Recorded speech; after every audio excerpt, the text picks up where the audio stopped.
वहीं जितेश की वो बात सुनने के बाद में जो सोमेश था ना वो अपना सर रगड़ता रह जाता है। वही उसको सर रगड़ते हुए देखकर यहाँ पर जितेश उससे कहता है, क्या हुआ सोमेश, आखिरकार अब तुम यहाँ पर क्या सोचने लग गए? तुम ये कह रहे थे ना कि मुझे तुम यहाँ पर किसी चीज के बारे में बताने वाले हो, तो तुम मुझे बताओ ना, आखिरकार मेरा टाइम वेस्ट क्यों कर रहे हो? वैसे मेरे पास में बहुत सारा टाइम है। वहाँ पर जो जितेश था उसके पास में वैसे ही बहुत सारा टाइम था। उसको यहाँ पर विपिन के बारे में पता लगाना था, विपिन कहाँ से आया था, विपिन को यहाँ पर अभी रक्त स्टोरेज के अंदर भी लेके जाना था ताकि पता लगाया जा सके कि यहाँ पर आखिरकार उसके पास में क्या क्या है। वहीं उसके साथ में जो सोमेश था ना वो अपना सर रगड़ता रह जाता है। वो उससे कहता है, एल्डर जितेश, मुझे पता नहीं कि आखिरकार मैं आपको कैसे समझाऊं, क्या हो रहा है, किसके बारे में बताऊं। चलो आप मेरे साथ में चलो, क्योंकि मुझे नहीं पता कि मैं आपको क्या बता सकता हूँ। वहीं उसके साथ में जो सोमेश और जितेश थे ना दोनों अब जाने लगते हैं। जल्दी वो यहाँ पर अतिथि गृह के अंदर पहुंच जाते हैं। अतिथि गृह कोई एक घर नहीं था, वह एक बहुत ही बड़ी जगह थी, क्योंकि यहाँ पर साल दर साल यहाँ पर बहुत से अतिथि आया करते थे। इसी वजह से यहाँ पर इस एग्जाम को लेते हुए और इस कंपटीशन को चलते हुए यहाँ पर उनके रहने के लिए बहुत सी जगह चाहिए होती थी। इसी वजह से ये बहुत दूरी के अंदर फैला हुआ था। वहीं कुछ दूर चलने के बाद में जो जितेश था ना उसकी आंखें सिकुड़ जाती है। ये क्या, आखिरकार मुझे यहाँ पर कुछ गुमशुदा तो लग रहा है। वहीं उसकी बात सुनने के बाद में वहाँ पर सोमेश उससे कहता है, क्या गुमशुदा लग रहा है? अरे थोड़ा दिमाग तो चलाइए। ये देखिए पहले यहाँ पर मूर्तियाँ नहीं है। ओ हाँ, मूर्तियाँ यहाँ पर नहीं है। मूर्तियाँ नहीं है? तुम पागल हो क्या? वो कहाँ पर गई? वहाँ पर जैसे ही वो सोमेश ने वह शब्द कहे ना तो उसके साथ में अब जितेश को समझ में आ गया क्या प्रॉब्लम थी वहाँ पर। तो वो उसके साथ में आसपास देखने लगता है। तो वो देखता है कि जहाँ जहाँ पर मूर्तियाँ रखी हुई थी ना रोड के साइड में, वहाँ पर गड्ढे थे, लेकिन वहाँ मूर्तियाँ कहीं भी नहीं थी। वह उसके साथ में वो आगे जाते हुए जा रहे थे, लेकिन अभी तक उन्होंने आज तक बीच में कोई सी मूर्ति नहीं देखी थी जिसके साथ में वो बता सके कि यहाँ पर कोई मूर्ति लगी हुई थी। ये सब क्या है? यहाँ पर तो ये सभी मूर्ति हमारे गेस्ट के लिए रखी हुई थी ना, तो वो सभी कहाँ चली गई? यहाँ पर जितेश को समझ में नहीं आ रहा था। लेकिन वहाँ पर वह आगे बढ़ता जा रहा था। लेकिन कुछ दूर और आगे चलने के बाद में अब उसका दिमाग पूरी तरह से फटने लगा था।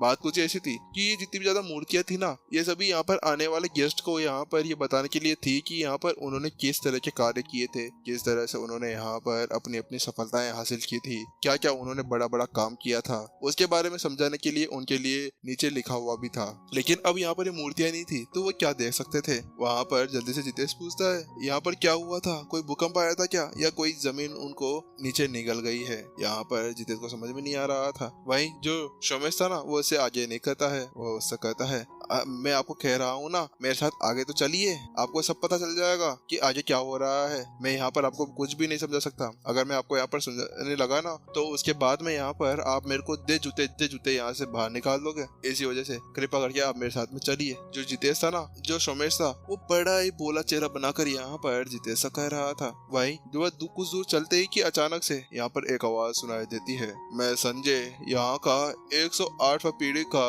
एल्डर हूँ। मैंने यहाँ पर बहुत से बड़े बड़े काम किए हैं। मैंने यहाँ पर भूमिगत गैलरी के अंदर 3 अलौकिक राक्षसों को भी मारा था जो वहाँ के सम्राट थे। वहाँ पर ऐसे ऐसी बड़ी बड़ी फेंक रहे थे, लेकिन अचानक से एक और आवाज वहाँ पर सुनाई देती है। लेकिन जिसके साथ में जो जितेश था वह वहीं पर ही हक्का बक्का लेकर धड़ाम से गिर जाता है। ये क्या है? ये सभी यहाँ पर नाच कैसे रही है? यहाँ पर जितेश ने कहा, क्योंकि वो देख पा रहा था कि वहाँ पर मूर्तियाँ अभी एक दूसरे को वहाँ पर भाषण दे रही थी। वहीं वह थोड़ी देर और आगे चलते हैं। सोमेश कहता है, आप चिंता ना करें, थोड़ी देर और आगे जाइए। उसी साथ में एक और आवाज सुनाई देती है, मैं फेंग हूँ। मैं यहाँ पर 250वें पीढ़ी का एल्डर था। मैंने यहाँ पर बहुत से काम किए थे। मैंने ऐसा किया था, मैंने वैसा किया था। लेकिन जहाँ पर वो बोलते जा रहे थे ना, वहाँ पर वो देखते जा रहे थे कि कुछ मूर्तियाँ और कुछ जो यहाँ के गेस्ट आए थे ना, वो जोर जोर से तालियां बजाने लगे थे। ऐसा लग रहा था जैसे कि वो मनोरंजन वहाँ पर कर रहे हो। वहीं वह कुछ और दूर आगे जाते हैं तो देखते हैं कि यहाँ पर आगे भी कुछ एल्डर्स थे। जो मूर्तियां थी ना वो वहाँ पर उनको रोकते हैं और उनका कहती है, मेरा नाम झांग है और मैं यहाँ पर 222वें पीढ़ी का एक एल्डर हूँ और यहाँ पर तुम कहाँ जा रहे हो, रुको। वहीं फिर अचानक से एक और आवाज आती है और यहाँ पर जो वहाँ के गेस्ट आए हुए थे ना, उन सभी को पकड़ पकड़ कर वह सभी एल्डर्स यहाँ पर उन सभी को ये बता रहे थे कि उन लोगों ने यहाँ पर क्या क्या कारनामे किए थे। वही उन सभी को देखने के बाद में जो जितेश था ना, अब पूरी तरह से हक्का बक्का रह चुका था। ऐसा लग रहा था कि धरती फट जाए, वो उसके अंदर समा जाए, या फिर कोई उसके टुकड़े टुकड़े कर नदी गंगा के अंदर बहा दे, क्योंकि यहाँ पर उसकी हालत पूरी तरह से सिटी पिट्टी के साथ में गुल हो चुकी थी। ये सब क्या हो रहा है सोमेश? आखिरकार ये सब चल क्या रहा है? वहाँ पर उसने उससे पूछा। वह उसकी बात सुनने के बाद में जो सोमेश था ना, वो अपना सर खुदलाए बिना नहीं रह सका और सकता है। बात कुछ ऐसी है कि यहाँ पर ये सभी एल्डर्स है ना, बहुत ज्यादा चुपचाप खड़े थे, और हमारे जो सभी गेस्ट यहाँ पर आते रहते हैं ना, तो मैंने सोचा कि सभी गेस्टों को यहाँ पर एक बार हमारे एल्डर से मिला लिया जाए, तो मैं उनको यहाँ पर लेकर आ गया। लेकिन यहाँ पर सभी एल्डर्स है ना, बहुत ही ज्यादा दुखी दुखी लग रहे थे। हमारे गेस्ट थे जो ऐसे देख रहे थे जैसे कि यहाँ पर उनको समझ में नहीं आ रहा हो। तो मैंने यहाँ पर विपिन के पास में चला गया। विपिन के पास में जाकर मैंने उससे एक मदद मांगी। मैंने उससे कहा कि विपिन, यहाँ पर कुछ गड़बड़ लग रही है ना, ऐसा लग रहा है कि यहाँ पर बिल्कुल शांति वांति है और यहाँ पर ऐसा कुछ भी नहीं हो रहा। तो विपिन ने कहा, बस इतनी सी बात, आप मेरे को पहले इसके बारे में कहते ना, मैं बिल्कुल ठीक कर देता। फिर क्या हुआ? वहाँ पर जितेश था ना, उसने पूछा, क्योंकि यहाँ पर सोमेश बहुत ज्यादा धीरे धीरे अपनी कहानी आगे बढ़ा रहा था। तो सोमेश उससे आगे कहता है, तो विपिन ने बताऊं क्या किया? विपिन खड़ा हुआ और उन सभी मूर्तियों के पास में चला गया और उनके ऊपर एक एक बार हाथ रखते हुए आगे बढ़ने लगा। जैसे जैसे वो हाथ रख रहा था ना, वैसे वैसे जब भी मूर्तियों के ऊपर आंखें खुलने लगी और वह सभी यहाँ पर जिंदा हो गई। तुम सच कह रहे हो क्या? वहीं उसकी वो बात सुनने के बाद में यहाँ पर जो जितेश था ना, उसकी हालत पूरी तरह से खराब हो चुकी थी। अब यहाँ पर यह साफ साफ पता चल रहा था कि आखिरकार यहाँ पर गलती किसकी थी। यहाँ पर सोमेश की गलती थी। सोमेश ही था जो यहाँ पर खुद के पैर के ऊपर कुल्हाड़ी मारने के लिए जा रहा था। वह बंदा तो यहाँ पर आराम से अपने काम कर रहा था। उसने ऐसा तो ना कहा था कि यहाँ पर वह ऐसा करेगा वैसा करेगा। वहाँ पर जितेश ने तो ये तक सोच लिया था कि अगर विपिन अभी उनके शयन कबीले के अंदर से नहीं हुआ ना, तो उसके बाद में वो उसकी यहीं पर ही हालत खराब कर देगा। लेकिन यहाँ पर उसने ऐसे सब कुछ कर दिया। लेकिन अचानक से जितेश को फिर से एक और झटका लगता है। क्या तुम यहाँ पर ये कहना चाहते हो कि ये सभी मूर्तियां जो हमारे यहाँ पर 100 से अधिक मूर्तियां लगी हुई थी, उसने एक ही बार के अंदर उन सभी को उठा दिया? वहाँ पर उसने कहा, हाँ, वास्तव में बात कुछ ऐसी है। केवल वो टेस्ट करते गया और उनके सबके अंदर आत्मा डलती गई और वो एक अवेकनर निकला, तो सबके साथ में सारी मूर्तियां यहाँ पर जिंदा हो गई।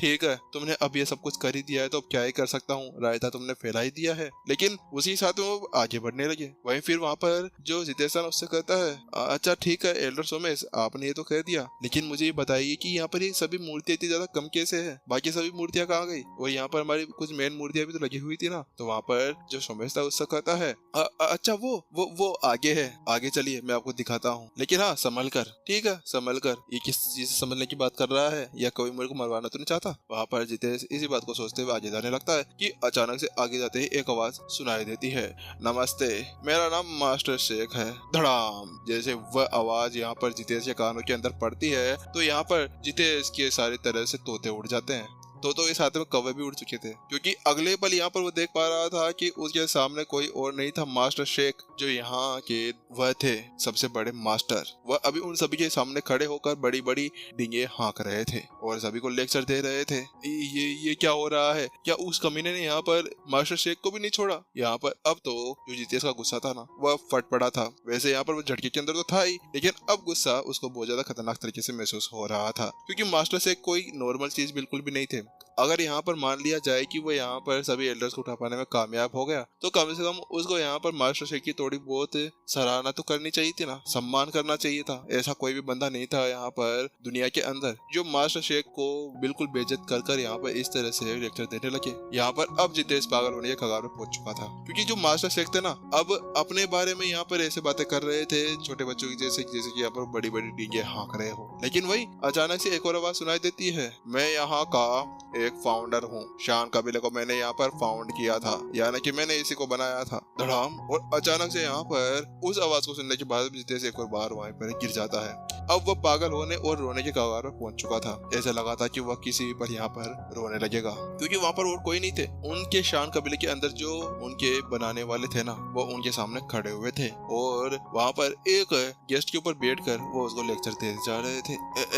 ये क्या है? ये क्या चल रहा है? क्या वो मेरे से पिटना चाहता है? वहाँ पर अब जितेश पूरी तरह से हैरान, परेशान और गुस्से के अंदर आ चुका था, क्योंकि यहाँ पर पहले तो ये सब कुछ और अब यहाँ पर ये देखना, क्या यही बाकी रह गया था? क्या अब वो यही यहाँ पर करने आया था? मुझे ऐसा लगता है कि ये यहाँ पर और कुछ करने नहीं आया, ये हमारे शान कबीले को बर्बाद करने आया है। क्योंकि सबसे पहले जब ये यहाँ पर आया तो उसके साथ में इसने यहाँ पर हमारी फॉर्मेशन तोड़ दी और उसके बाद में ये यहाँ पर आ गया हमारे सभी मूर्तियों को तबाह करने के लिए। एक बार मुझे पता चल जाने दो, अगर ये हमारे शान कबीले से नहीं हुआ तो मैं कसम खाता हूँ मेरी, गर्लफ्रेंड की कि मैं यहाँ पर इसको उठा उठा पटक पटक कर मारूंगा, इसको मैं भागने नहीं दूंगा, इसको मैं यहाँ से लात मार मार कर भगाऊंगा। फिर उसके साथ में जो जितेश था ना अपने गुस्से को दबाता है, अपने पास में खड़े हुए सोमेश से कहता है, ठीक है एल्डर सोमेश, तुमने यहाँ पर ये सभी रायता तो फैला ही दिया है, लेकिन अब जाओ जल्दी से यहाँ पर कुछ स्पीड अवेकनर्स को बुलाकर लेकर आओ, वही शायद यहाँ पर आप कुछ कर सकते हैं, हमें जल्दी जल्दी यहाँ पर सभी मूर्तियों को शांत करना होगा। वही उसकी बात सुनने के बाद में जो सोमेश था वहाँ से रफू चक्कर हो जाता है और जल्दी वहाँ पर दो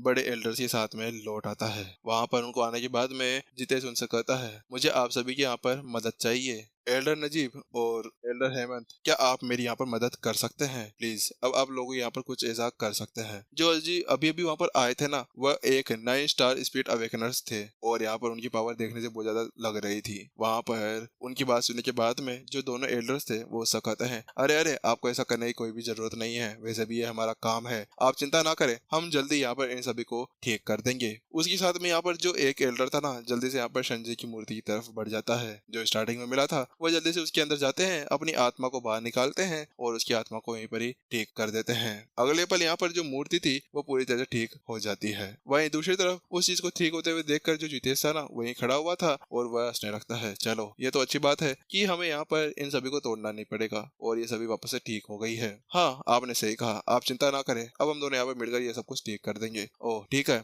ये अच्छी बात है। उसके साथ में यहाँ पर वह कुछ कहने वाला था कि अचानक से ये क्या, ये देखिए आपके सर को क्या हो गया। यहाँ पर जल्दी से हेमंत की आवाज सुनाई देती है, लेकिन वही उसकी वो बात सुनने के बाद में जो नजीब था वो ऐसा कहता है, क्या मेरा सर, अब मेरे सर को क्या हो गया, आखिरकार तुम किस तरह की फालतू की बातें कर रहे हो। वहीं अगले पल जो नजीब था ना उसको भी कुछ अलग सा महसूस होने लगता है, तो वह अपनी आध्यात्मिक ऊर्जा को ऑन करता है और उसके बाद में अपनी बॉडी को चेक करने लगता है। जैसे वो वहाँ पर अपनी बॉडी को चेक करता है तो उसके साथ में यहाँ पर वह देख पाता है कि उसके सर के ऊपर कुछ कैक्टस उग रहे थे, उसके ऊपर फूल उग रहे थे, उसके ऊपर पत्ते भी उग रहे थे, पता नहीं कौन सा पौधा था, लेकिन वो कैक्टस फल पौधा पता नहीं कौन कौन सा था, वह यहाँ पर उसके सर के ऊपर लगना शुरू हो गया। ये क्या है, ये कौन सी आत्मा है। अब यहाँ पर उसको समझ में आ गया था कि क्या काम हुआ था। वहां पर जो हेमंत था वह नजीब से कहता है, एल्डर नजीब बात कुछ ऐसी है कि आपने उस आत्मा को खत्म नहीं किया, उस आत्मा ने आपकी आत्मा के अंदर ही एक बीज बो दिया है और जिसके कारण आपकी ऐसी हालत हो गई है। हाँ हाँ मैं समझ गया ये क्या हो रहा है, चलो जल्दी से आप मेरी हेल्प करिए वरना यहाँ पर मेरी और ज्यादा गंदी हालत हो जाएगी। जैसे वहां पर उसने वह शब्द कहे, दूसरी तरफ एपिसोड यही खत्म हो गया। मिलते हैं नेक्स्ट एपिसोड के अंदर जल्दी।